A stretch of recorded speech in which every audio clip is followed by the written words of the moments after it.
I mean, so I was interning. I did intern when I was in school. Okay.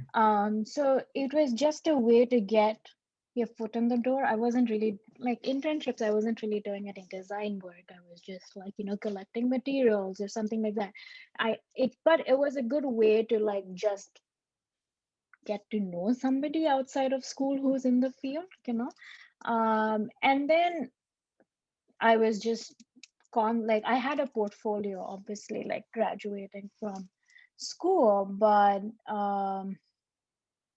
you just you just keep looking, I guess. You just keep going. And it is not an easy process Hmm. because there are a lot of talented people out there, you know. When you're just graduating from school, you have all of these emotions and stuff like that, but um you just do it. Like you just continue like applying. Nice. And then I remember I did two jobs before. I did like, yeah, two jobs that I moved on from relatively quickly because, again, like working through process of elimination, I was like, nope, don't enjoy doing that, don't enjoy doing that.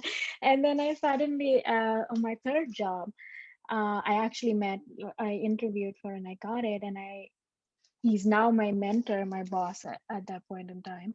I still work for him. His name is Whit Chapman. And I just felt like I reached there and I started like learning so much from him that Hmm. I felt like while I was doing a job like with him to like pay all my bills, I was also like absorbing everything in the industry by like shadowing him almost. Mm. So I guess in design, like, I had an option where after I graduated, whether I would apply to a big firm, whether I would apply to the big firms or whether they would even want me, to be Mm. honest, or I would apply to small studios. Um, and at that point in time, like my parents and everybody I knew around me was just applying to these big um, firms. And I had already worked in a big firm and I just didn't like it because I was just doing one thing the entire day. So then I applied for this job, which was just a small, like two-person studio. So it was Mm. just me and my boss and like one more person. So I really got like almost a master's in how to run your own interior design business, working so closely with my boss. Nice. I used to go on all client meetings with him. And I think that is what like helped me start my own freelance business because I feel like I,